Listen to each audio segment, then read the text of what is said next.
Reese is so stupid. Oh my god. I'm sorry. I wrote here, must be horrible to be as stupid as Reese. Yes, no, maybe. I don't know. Can you repeat? Yes, no, yes, no, yes, no, yes, no, yes, no, yes, no, yes, no, maybe. Life is unfair. Welcome to Yes, No, Maybe, Malcolm in the Middle watch-along podcast. My name is Ryan. My name's Willa. We have a podcast about Malcolm in the Middle because we like it, and this episode we're talking about is called Smunday. It's episode 15 of Malcolm in the Middle's first season. Just one more episode to go after this until we're done with season 1. Crazy. Exciting. Crazy. We've come a long way. Long way. Our viewership has plateaued pretty early. Aggressively. So this episode's called Smunday, sort of a mix between the word Sunday and the word Monday. Mm-hmm. It's not, yeah, I mean, it's smart. It's just plain smart. The cold open is kind of a weird one, but it's funny though. I actually laughed out loud. Kind of how, because of how, okay. Kind of as I laughed out loud at it, kind of because it's stupid. But Malcolm's doing the thing where you put your hand, put somebody's hand in a warm water basin while they're sleeping so that they piss their pants, which I've never done before. I don't know if it works. I was going to ask you if you'd done it. No, I didn't have to have my hand You didn't in need water. your hand in water. I You just could pissed my piss all pants. yourself. But Malcolm's doing that, and then he's like, fuck it. And then he just dumps the water on Reese's crotch while he's sleeping. And then Reese wakes up and he's like, oh no. And he's scared. I know, it's so sad. And he's like, nothing, don't come over here. It's really, really sad. Yeah. That amount of piss would be shocking. A basin full. And it's not like just below you where it would be. No. It's like all over. A couple months ago, I peed in my dresser. Right. I told you about this? Yeah, I mean, happens quite frequently. No, it does for not. you. This is the only time I've only ever peed at night not by my own volition since in like the last You pissed decade. in a laundry basket as well, didn't you? What? No. I thought you've pissed like multiple times in either a corner or... No, I didn't piss in a laundry basket. Well, I guess there's that time you missed the toilet when you were super drunk and we're just peeing in the... There's like the toilet here and Ryan goes the opposite wall, pissing against the wall. And my mom and I took him to the ER. That's ridiculous that you did that. Yeah, oh yeah, we were the problem. No, this time I was sleeping. I don't even know. I wasn't like drinking or anything. I woke up in the middle. I guess I was stressed out. I was in the middle of making a movie. And I got up at like 4 a.m, had to pee, walked up to my dresser, opened the dresser, pissed into my shirt drawer, and then I went back to sleep. But the next morning I texted Alyssa, I was like, my girlfriend, I was like, it's so weird. Like my shirts are all soaked. I was like, is there a leak in my apartment? Like I was like looking up. I was like, what could have happened here? There was a leak. Yeah, there was a leak. Someone took a leak. Oh man, what's wrong, Reese? Nothing, just shut up and go to sleep, okay? So I noticed immediately, and maybe this is something that I should examine. I immediately noticed in the cold open, Reese's voice had changed. Changed? His voice is deeper this episode. He's going through, you can tell his voice is deeper. I wonder if there was a jump between the episode before last and this one, because we mentioned that Stanley's gone. Maybe there was a delay. Maybe they like took a month off in production or something, shot 2 more episodes or something, you know? It seems bizarre. What seems more bizarre is a main character like Stanley, like a supporting character, just leaving with 2 episodes left. Anyway, so in this episode, Lois is really sick with the flu. She's in bed. She looks disgusting, honestly. She's sick in bed, and the boys... Just because you're sick doesn't mean a woman can't get herself together and make herself look nice. Yes. It's honestly fucking horrific. It's horrific. Like, put on some makeup. The boys realize that Lois does not know that it's Monday. She thinks it's Sunday. Thus, the Monday, Sunday, Smunday synthesis. And so they decide to stay home from school, but they don't have access to their TV because they're still grounded. So Right. they're staying home from school, but they're actually really bored. And they can't even go outside. They're worried people will see them and tell their parents. So they're locked at home. It reminded me a lot of that day that there was a power outage. There was just, we're from California, and so we didn't get snow days, but sometimes we'd get really bad rain, and there was a storm that was so bad that the streets were flooded and we couldn't go to school, and you and I were stuck at home. This was in the Presidio. Oh, yeah. And we couldn't leave, but also our Wi-Fi was out because the power went out, and we were like, I remember for years after we called that the worst day of our lives. We were at so home, bored. I forgot about that. So bored. You didn't even like want to play cards, or we weren't even at that age where we would do that. Like, I don't know, we were teenagers. I was writing the whole day. I was writing film reviews. Yeah, and I was just like, I want to die right now. I'm so fucking bored. Yeah, we should have played cards or something. No, but we weren't that sophisticated yet. We hadn't found out about weed yet. We could just we could have toked and smoked and toked chilled out the whole day, but no. Yeah, that's funny. I completely forgot about that. Yeah. So anyway, they're having a horrible day at their house. Francis calls them. There's some letter that came from like whatever, the police or some school, because he decimated a school, a pool Yeah, he at a ruined a college, pool and and he doesn't want them to give the letter to Lois.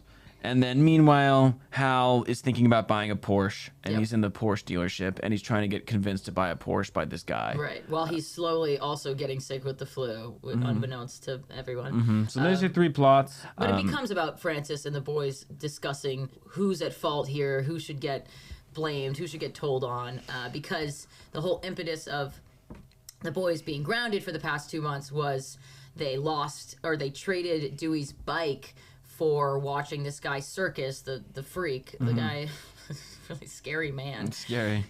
They watched him eat a dog food sandwich, and then they gave him Dewey's bike. So they were grounded for that because they gave away a perfectly good bike. And they find out that Francis had ratted on them, had snitched. And Malcolm and the Dewey and Reese are like, well, fuck you. You ratted us out, so now we have this ammunition in the form of a letter Right.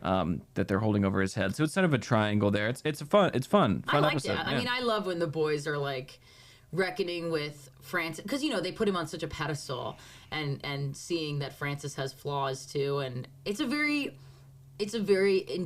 indicative thing of childhood, of like realizing that the people that you idolize like aren't perfect too, and that they have flaws. Like, I don't know, that's something that's kind of cool to watch them go through. Francis is dead to us now. Wait a minute. That makes me the oldest brother. They also get a lot of mileage out of Francis being geographically separated from them. Yeah. So it's like the conflict in this episode is so hinged on that. It's like he can't actually do anything. So what he does, he sends his boys, Richie and Circus and some other fucking guys, Justin. You the man, Francis. Yeah. To basically harass the boys and steal the letter. And Richie and Circus and Justin are really three scary guys. Really fucking scary. So Richie is a really scary looking dude. I mean, I think he's kind of hot. Richie's kind of hot. Circus is Richie's scary. not hot. Circus is fucking scary. Ladies, Sound down in the comment. You know, he's kind of hot. He's good. It's good casting. I'll say that. Anyway, they harass the boys. They steal a letter. What they think is the letter. Oh, Malcolm actually tricked them. Right. And the letter gets into Lois's possession. Yeah, because Dewey puts it under her pillow. Dewey, so cute this episode. Dewey's really cute. He's fake crying. I mean, he's like 10 out of 10 cute. Again, I sound like a broken record here, but Dewey's just the cutest thing in the world. You say 10 out of 10 as if in the cuteness meter it goes past 10. I know, but 10 out of 10 is almost Dewey's baseline at this point. I mean, it will change. I'm sorry, son. But it will wouldn't be change. 10. But there's 13. There's Egg. There's 11. There's Egg, of course. There's 13. There's Rainbow, There's apparently. Rainbow, but it's not. It's. I don't think you have it figured out. I think don't you're think pretending. You should No, question my no, I think that you're ways. pretending to. Let's move on here. No. We've got- Oh my God, she doesn't know. So, where's the real letter? I had to think of the one place they'd never think of looking. I had to give it to the one person they never think I'd give it to. I did the most brilliant thing of all. I gave it to Dewey. And I hid it under Mom's pillow. You what? So the Hal Porsche fantasy. I love that his fantasy of him with his car is him like doing a wet t-shirt car wash, like him just like scrubbing up on. I mean, I just love Bryan Cranston. He obviously just adores like going full out and being ridiculous, like covered in suds in those little shorts in his fantasy. I bet that I've never thought about this before, but I bet that I bet this show. Did the show start in 1999? Yeah. So it came out before American 9/11. Beauty. No, well, yes, but this feels very influenced by American Beauty, especially This episode? this show, Hal's storyline, especially. How, like, that he's having this kind of thing where you're like, should I get a car? Should I be a cool dad? He's such a suburban father. I mean, I bet Hal really, really fucks with American Beauty. I Talking hate about that the movie. Kevin Spacey film. Yeah, fuck, I really hate that movie a lot. But I bet Hal, I mean, maybe it's a little too highbrow for Hal. Here's the thing. American Beauty is a product of the early 2000s American dream, Americana suburbs, like anxiety, people feeling like we're kind of in these cookie cutter homes, Yeah. whatever. I mean, Malcolm in the Middle is playing in that same realm of suburbia, of this family, but their family, you know, isn't the typical family. It isn't like a wife pretending to be everything's perfect, you know. It's not a husband pretending everything. Like, they're comfortable with their sexualness. They're comfortable being loud and ridiculous. Like, they don't restrict themselves to the same degree that American Beauty is doing. You know what I mean? Yeah. It's true. But it's true. but that's an interesting. Like I get what you're saying, and Hal definitely exhibits it the most out of all of them because he definitely he still goes to work, has his briefcase. Mm-hmm. Although even last episode he was fucking calling his boss, being like fuck I you. don't want to come into work. And we don't today." even know what he does. Yeah, exactly. But yeah, so Hal has this Porsche fantasy, and he kind of gets caught in this. It's a bit Kafka-esque, this one, of the realm of these salesmen trying to convince him to buy this Porsche. I love the, cinematic way that they have that room full of people trying to get him to sign the contract. It's like a nightmare of pushing Hal. And Hal is a simple man, He's getting pushed around. He's a simple boy. He's a sensitive guy, sensitive, simple he's man. impulsive guy, Yeah. and he's easily convinced Yeah. and swayed. Right. You reject me calling him simple. He's not a simple guy. He's not a simple guy. None of them are I'm simple. not saying he's a simpleton. I'm saying he's simple. Maybe Reese is a little bit simple. Reese is so stupid. Oh my god. I'm sorry. I wrote here, must be horrible to be as stupid as Reese. Well, you would know. I wrote, I honestly, as I was writing that, I was like, Ryan's gonna say, you would know. But I wrote down something in the last episode I thought you were going to say, but you didn't say What? it. When Lois is cleaning Francis, she goes, stinky. And I thought Stinky. she says that, and I Yeah. wrote down Willa comment on stinky, but you didn't. you don't know me as well as you think you do. We're just gonna go continue our punishment. And we're definitely not going to school. Shut up. Dewey is smarter than Reese. Dewey's Dewey, smarter than which Reese. we know, but even at 7 years old, he's picking up on things Reese isn't. I mean, it's tough. It's tough to be locked in a brain like that. Yeah, Reese is a real dumbass, Yeah. but And yeah. which Malcolm uses to his benefit It's later true. when they kind of hatch that plan where they That's true. That's good They screenwriting. give the fake letter. Yeah, there is great screenwriting in this episode, like planting the seed of the the reason they're grounded is this bike situation, and then it's revealed that Francis. Honestly, this episode I gasped a couple times. Yeah. I gasped when Francis went, well, Richie's gonna be there any minute, and I was like, oh, and then Richie was right there. I was Yeah. like, oh shit! Yeah, Like, it is a well plotted episode. it keeps you on the edge of your seat. I had fun with this episode. Which part of no hurting my brothers didn't you understand? I gotta tell you, man, you're not allowing me a single creative thought here. Yeah, I mean, there's not much to the Hal storyline until the ending, but he's sort of No, it's pretty pretty one simple, note. if you will. It's storyline. pretty one note, One but note. it's still funny, and it's Hal getting suckered into things. Hal's just easily influenced. Yeah. He would if there was a cult like Scientology or easy. something, or he would the Swami or whatever. Multi-level marketing scheme. Totally, totally. I wish that was an episode. That would totally be. There might be one. No.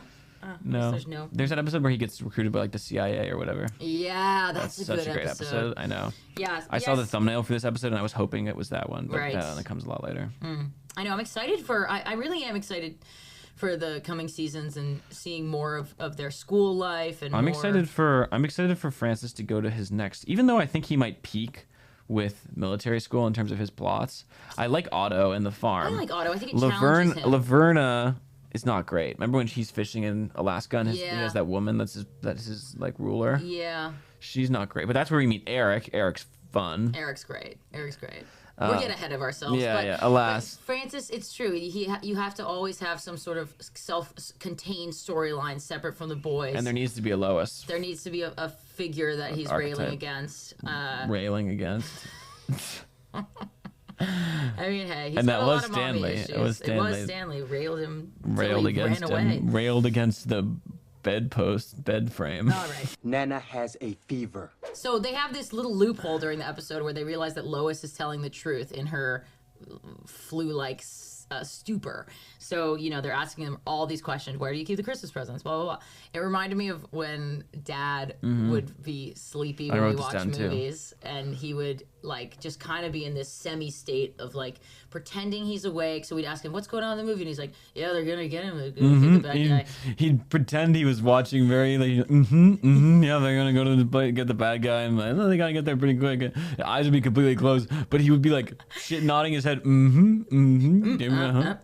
Yeah, I mean, you'd ask him questions about the plot, and he would just make shit up. And then we just started asking him other questions. I remember one time I was like, how much money do we have? And he went 381-8238, which was our home landline phone number. Yeah, Shout out. I remember that too. What's your favorite color? For the third time. Green. It reminded me of when I sleep talk during the During pandemic. COVID, During the COVID. I wasn't drunk or anything. I was just fully asleep Which early. is a surprise. You're usually Shut the fuck up. But I was just really sleepy and fell asleep and started talking to Willa. And it's kind of horrifying because I'm talking with lucidity that you don't often see. no. It's just like it's the full expression of just like a confident sentence that makes absolutely no sense. Well, and we'll you put it can right hear here. me getting a little rattled. Yeah, we'll put it right here. We'll watch. What? Friend. What? Shot two drugs, friend. You what? Fine proof garages, fine plantal. You're talking nonsense. Tycho Santun? You're talking nonsense. It's actually scary. You okay? Fine, so it's nonsense. What? What are you talking about? Why is it so hard to understand? What are you doing?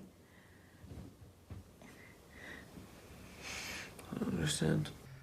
Okay, there it is. You've just seen it. My favorite line is when I say Tycho Tantoon. I like you going, what's so hard to understand? And then I go, what are you showing me? And you go, I don't understand. Yeah, It's yeah. very profound and haunting, really. What's interesting is that I'm speaking gibberish with the sort of confidence and cadence that I could probably never do while awake. Like, I'm thinking of some really great lines. Yeah. Especially Tycho Tantoon, which is just a miracle of a phrase. Yeah. It reminds me of like dementia or stroke patients that there's this thing that happens sometimes where people speak complete gibberish, but in their mind it sound like they have the words that they're saying, but it just doesn't connect. It's pretty horrific. It's scary to watch. Certified gentleman, Underman Planel. That's another thing I say. Lois finds the letter that Francis blew up this swimming pool or whatever, flooded a gym, bad stuff. He should be in prison for that. He should be locked up in a cage. Yeah. And they decide the best way to deflect punishment from him is to do something even worse, which is horrible. And so they get a bunch of valuables of Hal and Lois. I remember that. I have this vividly in my head. And they drive him off the roof, like pictures, portraits of them married, and all this fancy shit. Oh, Herbie comes back. Herbie's here, and it's a clearly broken Herbie, like saying one line over and over again after he bake me. Yeah, but no, it's an alarm. I guess it's an alarm clock. Also, remember it's saying "wake up time, wake up time." I think it's just like a kind of fucked up toy situation, where it's just kind of stuck. No, I think it's an alarm clock. It wasn't marketed as an alarm. I know, that's why I'm confused. That's why I'm so fucking confused. Say in the Hal storyline, he's about to buy the Porsche and then he throws up in it and he gets driven home. And these two storylines collide because Malcolm, Reese, and Dewey throw all that valuable shit off the roof. And it's right when Hal returns home in a Porsche, which is really going to hurt. I mean, it's a whole bunch of shit. Yeah, it's a cart that's falling down on them and I wouldn't be buckets of surprised paint. if that man is severely disabled. Yeah, brain injury. Brain yeah. dead. Brain dead. And they're going to have to pay for the Porsche. I mean, they're fucked. If I was this family, I'd kill myself. I mean, I don't know. Like, yes. Like the amount of put debt the they're kids going up for to, their amount of adoption. debt they're going to be in. I'd turn the gas stove on and just it while we're beggars the asleep. mind. Yeah. It's fucking horrific. And But I do love them, and I'm glad they're not dead. I love the family. I think they're great. But the predicaments that, honestly, Linwood Boomer puts them in is pretty It's horrific. Saw-esque. Okay, guys, for the last candy bars of your childhood. I want to know, like, the worst stories from Linwood Boomer's childhood because he based it, like, on his life. Well, he'll tell us when he comes on the pod. Right, of course. The other day, I looked for his email online. Sad. And the other day, I DM'd Christopher Masterson, who plays... You did? Who plays Francis, and Reese. And Malcolm, Frankie, DM'd all of them on Instagram with a link to my podcast. No, I was sober. I was horny.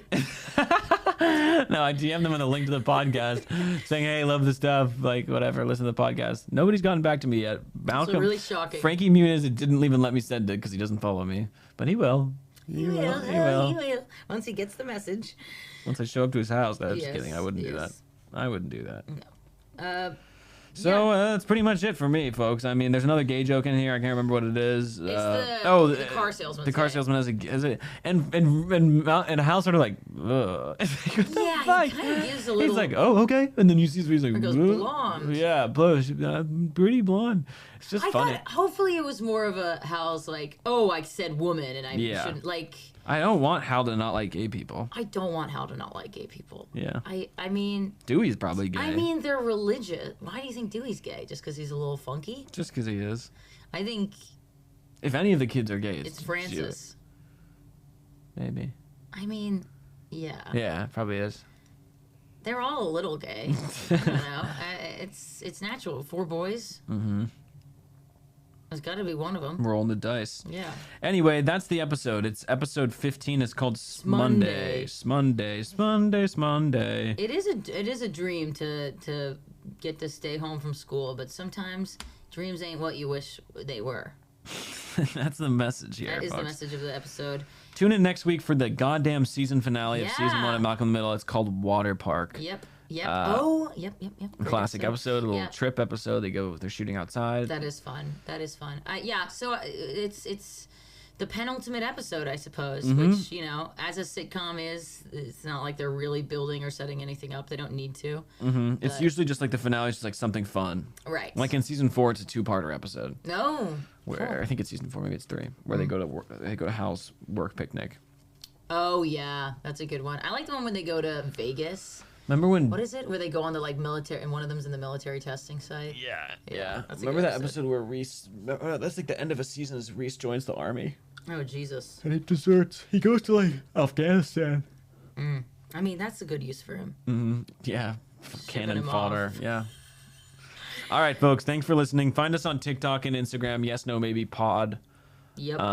Yep. We're gonna post some really embarrassing videos of Ryan. We should post that video of me in the dance class too. Yeah, we should.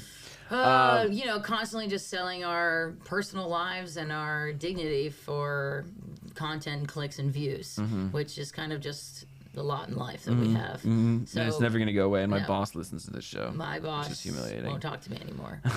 Yeah, rate, review, and subscribe on podcast app, Spotify. We read all the comments, and it's actually amazing that people are listening to the show, Yeah, leaving guys, comments. we got some really good feedback. And, Yeah, it's pretty and cool. Some people that like us. Somebody was talking about seeing a Jerry Springer VHS tape because we were talking about like people watching porn young or something. Yeah, I yeah. forget exactly what it was. But We I saw that also- comment and I laughed at it. We also would like to say fuck you to the mods. Oh of yeah, Malcolm it's in the been a minute. It's been a minute. So fuck you to the Fuck you to the mods. moderators of r/Malcolm in the Middle. Yes. How fucking dare you ban us? I was on the Malcolm in the Middle subreddit the other day, saw a post that I thought was funny, tried to comment, realized I can't. I forgot. It made me angry all over again. I was like, you can't comment here. And I had this, they muzzled me, those fucking bastards. It's the only community I have anything to say, Yeah, you know? yeah. And it's honestly fucking stupid because it's like, what other place would we post this podcast except the subreddit for the show itself? So It's ridiculous. like-minded people who like the show. It's like they would enjoy this. Shh, it's okay. It's okay. I'm, Well, they'll get there just as we'll get you them. and I know it both. We have something in the works. Again, something is coming. We'll explain it when it happens. We're not gonna hurt them. Don't be worried. Nothing's gonna happen Nothing. physically, but they'll get Mentally their and desserts. professionally. Soon, thanks to Kayla, our producer, who had to bail early. Doggy Caller for his music. Alyssa, my girlfriend, for the poster. Rory for being our producer last week and editing an episode. And all of you for listening. And for all of you for listening. Thanks, guys. Peace out. Bye. Bye. Cool. Bum bum bum bum bum bum bum Bum, bum bum, bum. bum, bum, bum, bum. Yes, no, maybe. I don't know.